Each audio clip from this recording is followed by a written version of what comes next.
Hey guys, it's Doge here, and this is going to be my first mouse pad review, hopefully what will be more of in the future, and yeah, I'm sort of just a mouse pad nerd, been getting into mouse pads lately and figured I'd make my first review. And my first review is going to be of the LGG Saturn. This is the non-pro version specifically, which I got on sale, which I will talk about later on when we're talking about budget and stuff. But yeah, with all that being said, I got the 490 by 420 version in red, if you couldn't tell, and I got it in the soft variant. So with that being said, let's get started with the surface. It's a polyester cloth surface, pretty what you'd be used to for a cloth mouse pad. It is non-coated, which is nice. I will say it's definitely more of a balance pad than a control pad, though it does have nice stopping power for a balance pad, which is stated on their website. So they're definitely true on that. Definitely not muddy whatsoever, if that's what you're looking for in a pad. The surface does feel smooth. I don't really feel any skin abrasiveness on it though. But there is a difference in the y-axis and the x-axis. There is sort of a rougher texture on the y-axis, which is good if you're into tech FPS games like CS or Valorant. Maybe not so much if you're playing Apex or the Finals, so on and so forth. And yeah, I don't have any humidity issues currently, so I can't really say much on that part. But that's pretty much all there is to the surface for me. The base is listed on their website as this special Japanese rubber foam, which to me just sort of feels like what you'd be used to for foam. It's definitely not special whatsoever. It is nice and plush though, but it doesn't have a sticky quality to it like Poron does, but I definitely don't have any issues with it moving around. It might just be my grip, but I can't really get it to move while forcing it, though it is very easy to move if you're pulling or pushing from the edges, which is in part due to the surface being more abrasive rather than sticky. But yeah, haven't had any issues with it moving around. I will say it is this soft version, it is not thick enough to be soft. It is 3 millimeters, which standard is usually 4 millimeters, and I would say I wouldn't be able to feel a difference between mid and soft while in regular use, as I don't feel pretty much anything when I'm resting my wrist on it, unless I'm seriously like pushing inward to it. Then I feel a little bit of give. But yeah, the surface, the base definitely hasn't gotten worse since the first time. It definitely doesn't pick up any debris. As you can see, it's completely smooth on the bottom. There is some bits and bobbles here, but it's really nothing that gets in the way of the performance. I mean, not that it has much of to begin with. But yeah, that's pretty much all there is to the base. As for the quality, specifically the stitching is really nice, actually really surprising for its price.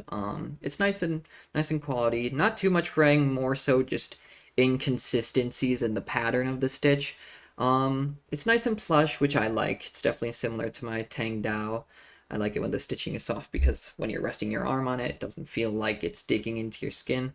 I will say though, it does say on the website that it's low profile, but when you're moving your mouse over it, you can just slightly feel the edge. Not something game changing, but if that's like something that's do or die for you, then you're probably going to want to look at something like the Pro or just a different mouse pad altogether.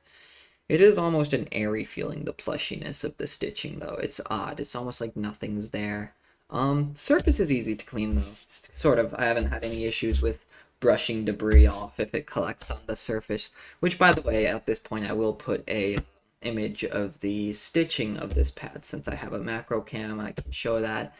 It's very similar to what I've seen from Artisan Zero pads, where it's sort of like this horizontal stitching, though apparently the Artisan Zero doesn't really have much of that X and Y variation, which this pad does, which might be because it's just interlinked instead of rather it being these rows of stitching. These are all kind of connected. I'm not really sure how that works scientifically, but that is something to keep in mind.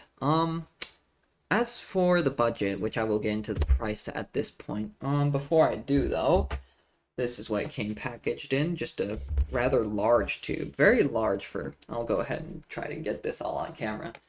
It's quite thick, so I didn't really have any issues with it rolling out once I took it out of the box. I did have to set some things on the corners because there was some where it was popping up on the corners, but it didn't take too long before it lied completely flat. So you won't have to worry about resting books on it overnight or trying to iron it out. But yeah, no coatings, like I said, so it's definitely a good thing in my opinion. Makes it last longer. But yeah, it's I'm not affiliated with LGG whatsoever, obviously. But it is $10 retail, this asking price for the 490 by 420. I know that the 490 by 420 is out of stock now, but I'm pretty sure you can get the XL square probably, which is either 490 by 490 or 500 by 500 for a retail price of $15. And the shipping price for me was like $10. So you can get it for pretty cheap right now, which I definitely think it's worth it at the sale price. I can't give it too much merit though, because the standard list price for the 490 by 420 version is $30, so I'm not sure if it would be worth it at that price. So yeah, I would recommend getting it while it's on sale. It is definitely really good for the price. From what I've heard, it's a very similar surface to the Saturn Pro, if not maybe the Y-axis is less rough on the Pro version, which I don't have the Pro version, so I can't really confirm that or not, but that's just a suspicion that I have, which maybe I'll have to get the Pro at some point. And if I do, I'll definitely post a review on that. But yeah, let me know what you thought in the comments, if you're gonna get the Saturn, if I should get the Pro or the Artisan Zero. And yeah, thanks so much for watching.